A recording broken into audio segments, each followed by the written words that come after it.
Well, hello again, and welcome back to the MilVet podcast. I'm your host today, Beau Higgins, and I have the pleasure and honor to be joined by Kelly McGraw and Matt Stevens of the Honor Foundation. I've had personally the privilege to both serve with Matt in combat back in Iraq back in the day, and to work with the Honor Foundation as both as a member of, to be one of the sponsors of the candidates who are going through the program, to work with them at Amazon, and to see the great work that they do in the veteran community. And with that, I want to introduce both Kelly and Matt, let them tell it themselves, and then we'll go from there. But Kelly, over to you for a quick intro. Hi, Beau. Thanks for having us on the show today. We're excited to be here. I'm Kelly McGraw. I'm the Chief Impact Officer at the Honor Foundation. I've been with the organization for just over 5 years, but I've been a spouse in the NSW, or Naval Special Warfare community, for over 23 years. My husband just retired as an 06 SEAL after over 25 years in active duty service. And so we are going through the transition ourselves. We're living it right now. Yeah, I can definitely relate to that. I did it 10 years ago, but it is still fresh in my mind, that transition. And great to have you on and be able to talk about this from a mil spouse perspective, as well as from the veteran perspective as well. Matt, want to do a quick intro as well? Absolutely. And thank you for having us, Beau. It's good to see you again. We keep running into each other, or anywhere else on the planet. Well, hey, my story is pretty simple. I couldn't get into the Marine Corps. I couldn't cut the mustard. So I ended up going into the Navy SEAL program and spent 26 years as a SEAL. Retired in 2017, and just interesting story. I'd gone through the Honor Foundation program as a student. They helped me tremendously, and I expected nothing from the program. I had no idea what I wanted to do before I started the Honor Foundation. I was one of those guys that I knew what I didn't want to do. I didn't want to carry a gun for another organization, and I did not want to be a GS, employee back in the government. But anything else in between was like wide open. And so I kind of realized after doing a stint in the Pentagon, which helped shape my dislike for big corporate bureaucracy, that a tech startup kind of thing would be great. And so I landed at a great tech startup in Boston. I did that for about 18 months, stayed engaged with the Honor Foundation as a advisory board member, then a board member. And then when the opportunity came up to throw my name in the hat to lead the organization 6.5 years ago, I did. And never in a million years thought I'd be at a nonprofit, but it's been great, surrounded by amazing patriots who just like helping people, and really enjoy my work here. So appreciate everything you've done and do for our transitioning veterans, and happy to dive deeper into anything you want. Awesome. No, that's great. And I appreciate that intro. And we'll get back to that in a minute. But Kelly, I want to start with you as far as a question from the military spouse side.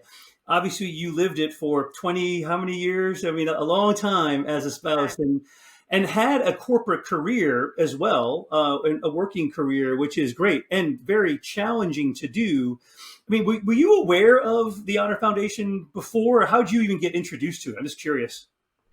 So actually, I was aware that the Honor Foundation existed, but I didn't know that much about it until they were looking for a new person to fill a role on their development team, which is what we call impact. So fundraising. And so I actually kind of backed into it. They found me. They were looking for somebody to fill that role, and it was a good fit, naturally. I cared a lot about transition because we had seen, it's about 5 years ago that I joined, just over 5 years ago.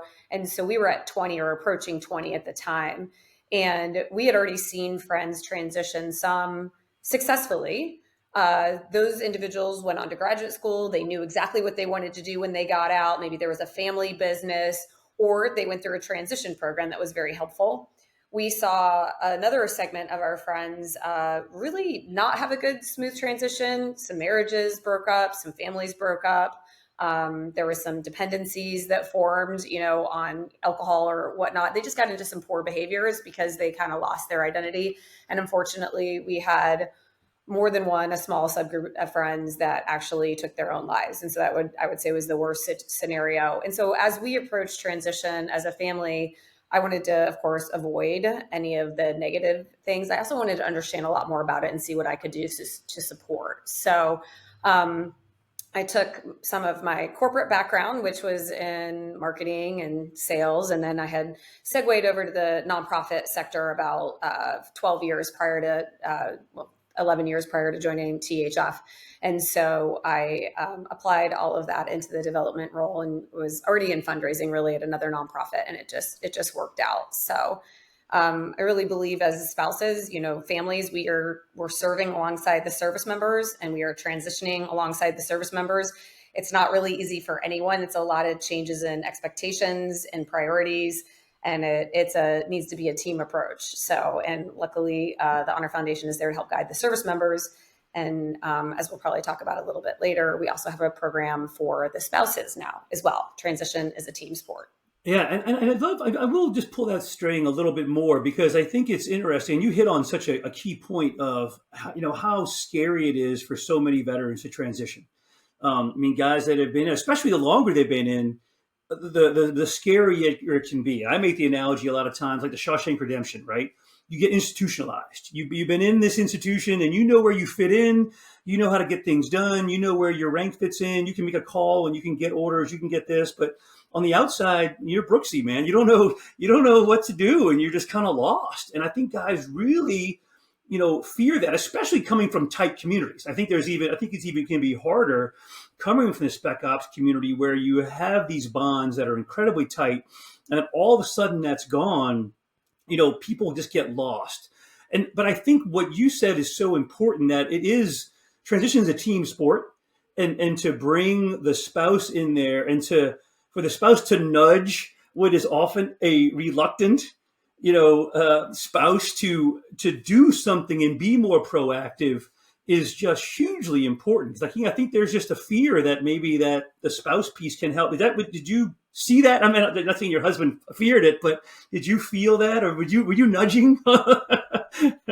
I was nudging a little bit, but I also, again, just really wanted to educate myself on what the process looked like to demystify it for me. And then I would listen into some of the virtual classes at night and just happened to be playing that while we sat at dinner, so it kind of tried to infiltrate the home environment a little bit. But this is what I would say, our soft community is high risk, high reward. That is true for the individuals who get in and who commit themselves to this lifestyle. I think it's also true when they transition out. And so we need to have just a very clear pathway for them on how to build trust outside of their tight military units, because there's a very high trust threshold group of individuals. And when it comes time to start to build a network outside of their trusted military network, that's just very uncomfortable, and it's against everything that they were taught and trained in their specialized units. So they need to be taught and trained how to do so. And that's one of the reasons why the Honor Foundation has been so successful in its programming, is that we understand the community really well. And we are also guiding them with trusted members of their community and then making that initial introduction to a network outside the military. So really helping to offset some of that negative risk profile and then help them achieve their full potential. Such a high reward. Again, that high risk, high reward, that if these individuals can avoid negative transitions, we can really just capitalize on all that they have to offer in the private sector, for not only for the community and the business world, but for themselves and their families as well. No, I love that.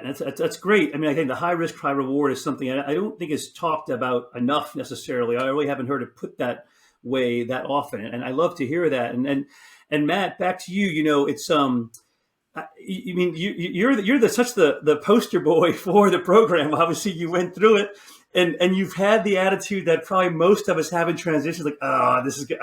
I'm doing it, but I really don't think I'm going to get anything out of it. I'm going to go because maybe whatever reason. And then obviously it has led to, it's like Victor Kayam, right? Jill, he bought the company, right? You own the thing now, right? But can we talk about, I just love to hear your kind of take on I mean, and you referenced it, but joining the program, or how was your transition in general? I guess I would ask you that question kind of more broadly. Yeah, my transition was great.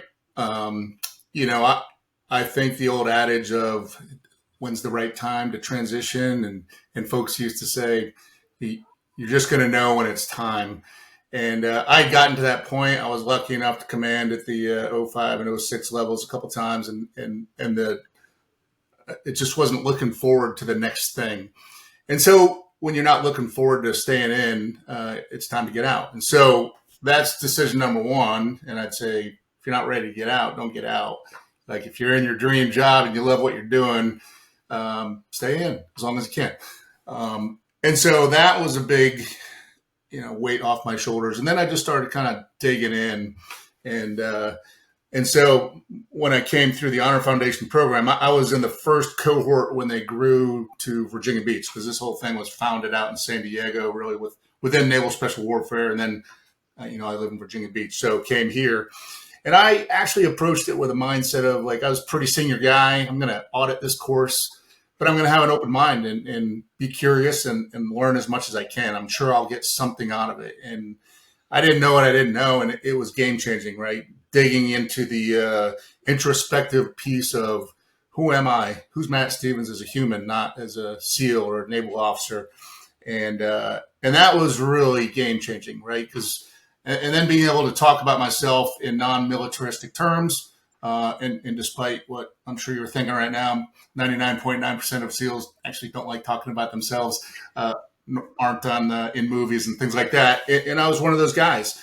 But you really have to change that mentality to advocate for yourself, put it into language that others will understand. And so, the introspective piece was the most helpful. And then the foundation that sets for being able to, write a decent resume, get on LinkedIn for the first time ever, because, it's too top secret to be on social media, have a little pitch, when somebody asked, hey, what do you want to do? Tell me about yourself. So putting all the tools I learned in the Honor Foundation, then really getting out of my comfort zone and having cups of coffee with people, networking as we call it, not in the creepy used car salesman kind of way, but really just being curious about, hey, what do you do on a daily basis as X, Y, or Z? And that really that whole process led me to stay away from big corporate stuff and focus more on the, startup, like build the airplane as you fly it kind of small teams, which led to a really awesome opportunity in the tech startup space. Through networking, came from the opportunity, if I traced it back, came from a guy that used to work for me, who'd gotten out years before and just knew I was getting out, made an introduction, and I just followed through, and it was the right one. And so that's, in a nutshell, that's how it was. I will say, though, to one of Kelly's points, I wanted to be in the tech startup world. My family wanted to live in Virginia Beach. I did not want to live in Virginia Beach. And we did not have that conversation super early. And my wife finally said, hey, if you want to go to Silicon Valley or wherever, have fun. We're not moving. And I was like, well, that kind of defeats the point of spending more time with 3 kids and a wife that I still liked. So I shifted my attitude, and I still live in Virginia Beach. A very smart decision. Sage wisdom there. And I'll tell you, it's funny. Your process and timeline is very similar to mine. Yeah. I finished 06 command. I had a change command in the morning. I retired in the afternoon, the same day. I knew what the future would hold if I was going to move and the impact on the family. I'm like, I'm good. I've way overachieved.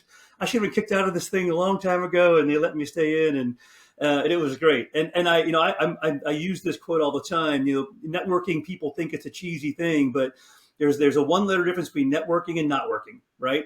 And networking is what's going to get you a job. And it's, people think it's like I said, used car salesman, but what do you think? What do veterans do every day? If you're trying to get, trade MREs for, pieces of a flight on of this, or, that's what we're doing. We're just networking in our own way. That's what we do every day. And veterans are really good at it, but they don't think, they don't have the mindset. They think, oh, it's beneath me, or it sounds cheesy. But, I started calling my friends and buddies that, high school buddies, college buddies, hey, you're in commercial real estate. I get it. What is it? You sell buildings. All right, what do you do? And just like talking to people and asking those questions, we don't know. We're kind of clueless, and like in the walls of the prison, I think we can become clueless on.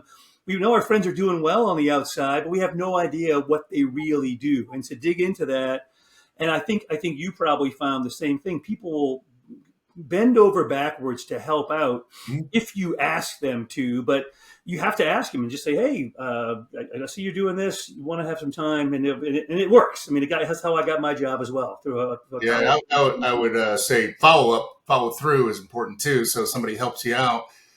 It's sending a thank you note, a thank you text, and God forbid a handwritten note to actually thank people who are helping you along the way goes a million miles. Yep. No, I did that a lot. They can't read my handwriting, but I did send them. So there you go. and Kelly, moving back to you, I would love to hear a little more about maybe some of the specific programs that you're working on or highlight from the Honor Foundation. For folks that don't, I'll just say this. For folks that don't know what the Honor Foundation is all about, we talked about it some, but what would you kind of sum it up as, and maybe talk about some of the key programs that you have working there today? Sure. We have 3 key programs now. The first one, which is our anchor program, is the Honor Institute. That's what we got started with in 2014. It's been around for over a decade now. It's a 3-month executive education transition program for active duty members of the special operations community. We are focused on active duty about 12 to 18 months before they exit service. Sometimes it's less than 12 months. It depends on the command, right? And when that person has the time availability. But if ideally they have 12 to 18 months, then that would be the ideal to come through, because we want to give them a nice long runway to think about the identity, the community, the purpose that they're going to have after they take off their uniform. So again, that's our anchor program. It's been around for over a decade. We have a new program, which I mentioned, Transition is a Team Sport. That's the name of it. And that's to help the spouses, and it's available to spouses whose service members are going through the Honor Foundation 3-month program. And so that's a 3-session program. Goes spouse alone, spouse as a couple, spouse alone again. And it's to help with the communication. We give them some strengths assessment, some of the same tools that we give the service members, and to really help them improve communication, to get on the same page, as Matt discussed. His experience, this is not uncommon. We're used to seeing the family receive orders from the military. We're not used to having choices. Sometimes those choices can feel overwhelming. The spouse may think, I'm moving back home to be where my family has been because I've lived apart from them for so long, or I'm staying here where my kids are enrolled in school. And the service member may be thinking, I'm going to take the best job I can get, or I've always wanted to do X, Y, and Z, and they're not on the same page. So Transition is a Team Sport is an effort to get them on the same page and to give them the tools to discuss difficult topics that they never had the option to discuss in the past. Like, what do I want to be when I grow up? Where do I want to live? What are my priorities as a family now that our priorities are changing, right? And it's not the National Mission Force anymore. It's our family, or what's next. And they need to define that together.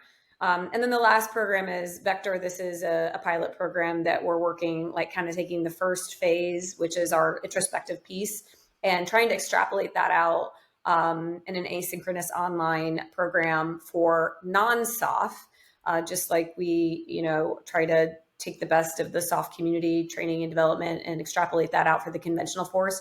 So too does the Honor Foundation want to try to take the best part of our transition program and offer that up to the conventional force. So that's still in the pilot phase, but it is available.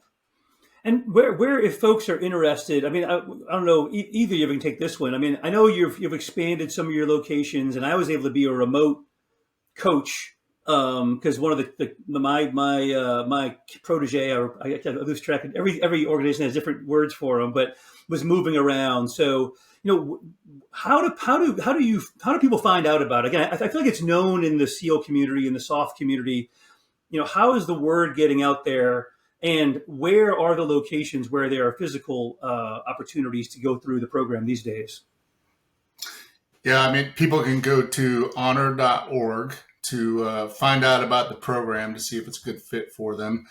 And we are aligned generally where there's bases with a heavy soft presence. So we have 11 programs throughout the country running, 9 physical programs, 2 virtual cohorts running at any given time. So you got San Diego, Virginia Beach, and Camp Lejeune.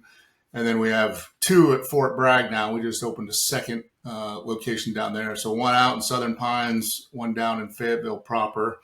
We've got Eglin Air Force Base. We've got Tampa, Florida.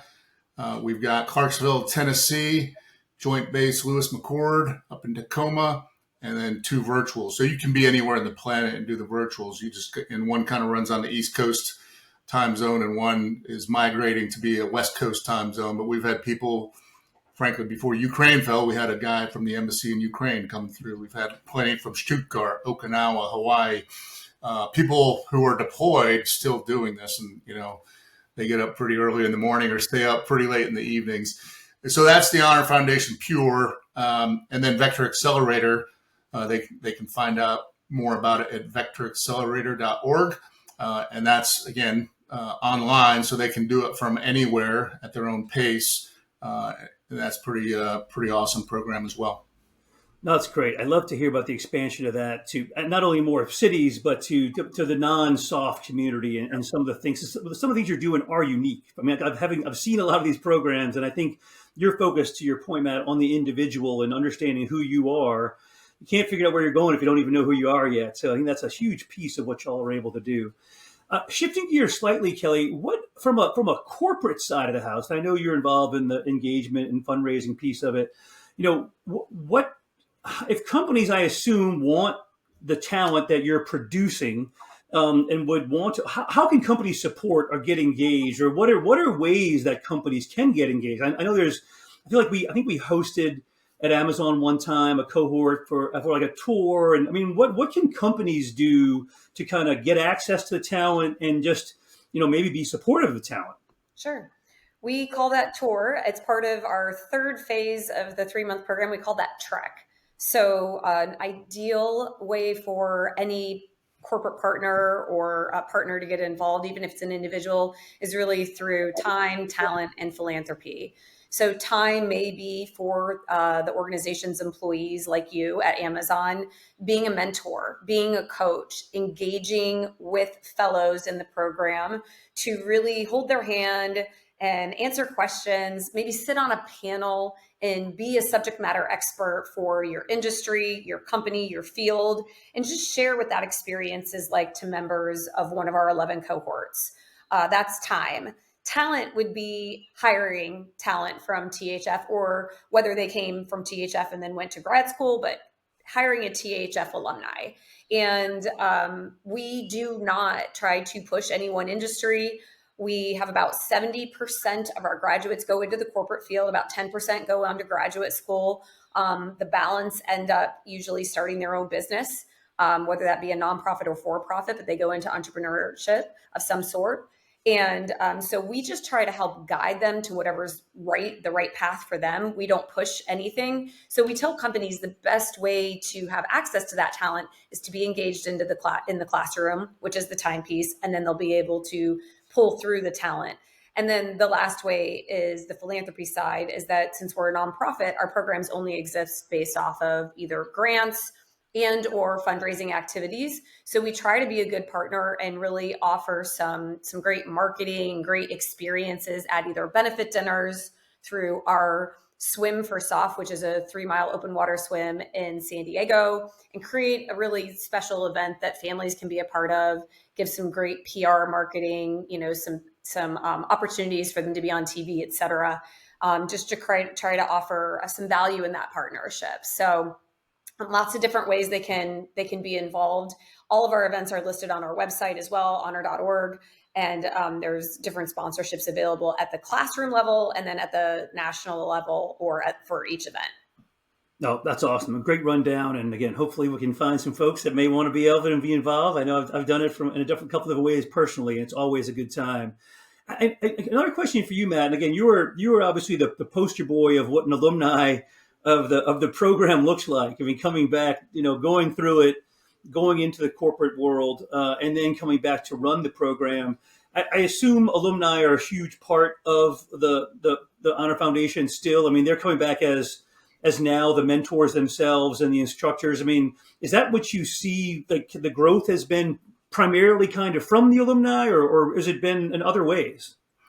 Well, first of all, I've never been accused of being a poster boy or poster child for anything. So I just want to thank you for that, except maybe what not to do, in the dentist office or something like that.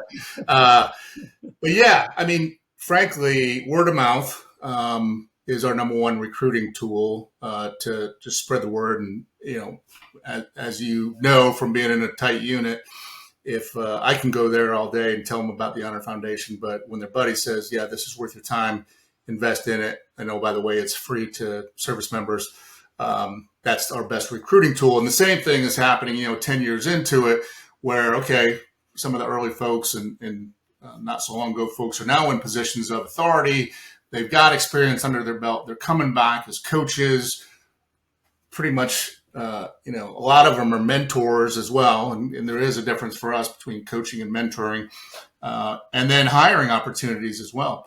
Right. And so we're getting a lot of introductions for opportunities, for employment, for fundraising, to get back involved because our program was so impactful on them. And so that is the way it's going. That's kind of by design, so it's self-supportive and should be in the future that anybody who's gone through it, they're giving back. They're sending the elevator back down. And I don't think you can really take that sense of service out of people, despite the fact they get out of the military. That's in their DNA, and they just want to continue to give back. And what better way to do it than helping the next generation of folks transition gracefully? No, it's funny you say that too, because I noticed that, in my first job out of the Marine Corps, I worked for a company that manufactured and installed fiber optic cable. I mean, great first job, learned a ton, but you just felt like something wasn't there, and it's a weird thing because I don't think, at least for me, while I was in, and I did 25 years, I didn't appreciate that every day your job has a purpose, because it's in the background, but you don't think today I'm representing the country, it's just there, but you don't really think about it. But when it's gone, something's missing, and I think everyone needs to find a way to give back in their own way. Again, not everybody's gonna do it the same way, but you're going to miss that. You're going to miss not only the camaraderie, but just something about the give back factor is what I truly call it. Mm-hmm. And again, being able to be part of an organization like the Honor Foundation and so many others out there, but to find that way to do that is really made me a better employee, because I was happy on the inside too. Like the job is the job in a lot of places, but if you can find the culture and a way to connect back to the community and do, like you said, send that elevator back down, it's such a huge part of making a successful transition, right? Because I think a lot of people think, well, that chapter's closed and I'm never wearing the uniform again. And I think I certainly put all my stuff away for a while, but now it's creeping back out, over time. Yeah. You can't help it. You kind of find that pride again, like, oh yeah, that was a pretty cool thing. I don't want to close that door. I want to let that part of me back out, but maybe just push it in a different direction. That makes sense? Yeah. No, I think you're spot on. And you look at anybody who's ever served in the Marine Corps, the further away from it they are, they probably have more EGA stickers on their car or the hats. Same thing with, any service, to be honest with you. And I think giving back in some way is important. It could be coaching kids sports. Maybe your thing is developing the next generation of kids, but a lot stay engaged in the military. And it doesn't have to be your full-time job. Yeah. We certainly recommend that people don't just isolate. Say you're a disgruntled guy getting out and you're going to move to the backwoods of Idaho. That's great for a while, but like you said, then you're alone. And it's not worth it to do that. And maintaining some connective tissue generally is important. No, it's huge. No doubt about it. Yeah, I'll add, Beau. Yeah, please. I dig into the data sometimes, and there's a lot of data on what a negative transition looks like, or why do these negative transitions or poor outcomes from transitions, how do they occur? And it's usually lack of identity, lack of purpose and lack of community. So that isolation piece, can quickly spiral down, or when one thing goes bad, and that it may be caused because of the lack of purpose, or it may be caused because the individual didn't figure out who they are when they take their uniform off before they actually separated from service, or it may be, all three. So knowing who you are, finding a new purpose, or like kind of reorienting your purpose, and then making sure that, you find new community. Maybe that's military community outside of active duty service, or maybe it's a new community in like the civilian world. But all of those things are actually critical pillars for success and having a positive transition. And no matter how somebody does it, I would say like those three facets of life is really important. And if people aren't sure where to start, then, we highly suggest a transition program to like kind of set you down on the path for success. No, and it's great advice too, because again, the challenge I think too for so many transitioning veterans, and I know y'all know this more than most, you can get lost in a sea of goodwill, right? So many people want to help. There's so many places to go. Especially the E5s and below that are getting out, they don't want to hear it. They just want to get out and be gone, right? And then 6 months later, they're on mom's couch and they're like, man, I should have listened to the Master Chief. Man, I should have listened to the Colonel. And it's like, then it's too late, but how do you try to make sure they understand and do appreciate that while they have the resources, at some point in time? Because again, I think so many folks are trying to just get away from it, and they when they get overwhelmed with it, they're like, "This is too much. I'm gonna put it aside." And then 6 months later, they're like, "Oh, I should have done that." But it's just it's a challenge to get them all, especially the junior guys, to kind of sign up and go through the program for sure. But that was great. That's really, I think you made highlighted some awesomeness in the program. I'd love, Kelly, for you, and I'll let both of you kind of have some closing thoughts on, things you want to share about the program, anything we didn't cover, ways to reach y'all individually, or what people can do, or what people should take away from, talking about the Honor Foundation today. Sure. My parting comment will actually be in response to what you just said. For those individuals who are kind of like, I just want to be done. I don't want to deal with this. One of the things I've heard Matt say several times, so I'll steal this, is make sure you're putting as much time into getting out as you did getting into the service in the first. Like, invest in yourself, invest in your family, make sure that, you are taking the time to figure out your next path, and then, driving down that path. You can't really be willy-nilly about it. It's your life. So spend the time and invest the time for you and your family. And, to learn more, honor.org, whether you're an individual who's curious about transition, even if that's down the road for you, or if you're already out, you can definitely look at vectoraccelerator.org. And for partners, please come to honor.org, and there's a whole partner tab, and you can reach out to me. My email's on there, and we'd be happy to talk to individuals to help them learn more. Awesome. I'm stealing that. Put in as much as getting out as you put getting in. Because I know how much time I spent getting ready to join up. So that's a great point. I'm stealing that one from Matt through you. All good. And Matt, last thoughts before we wrap up?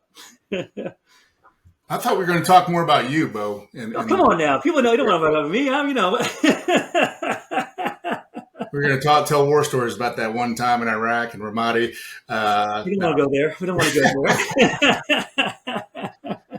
Kelly made a lot of great points, and I could riff on about this for hours, but I'll actually be a little aggressive and just say, just because you served, no one owes you anything because of that, right?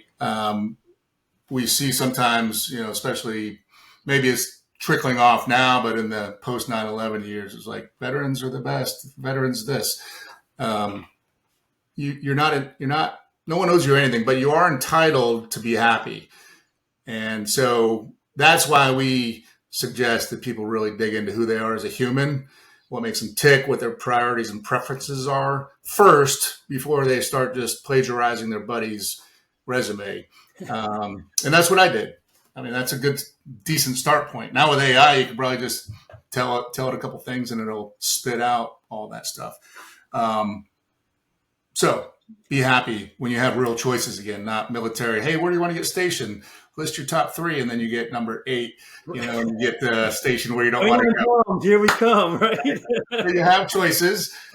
You deserve to be happy, but no one's going to give you anything. So dive into it like it's a combat operation. And you hit on it too. Like, how many years did you spend prepping to be a Marine? It was years for me getting into the SEAL teams.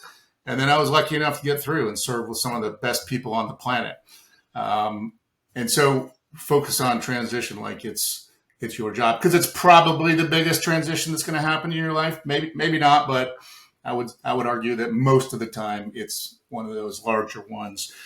And then, like Kelly said, what are you going to do about it? We want people to have a graceful, smooth transition. If I use a skydiving analogy, we had to pack our own free fall parachutes in the SEAL team. So, you can just shove it into the bag real sloppily, and it's probably going to open, but it might be a hard opening. You might have twists in the line. You might have a hard landing, but you're probably going to be okay.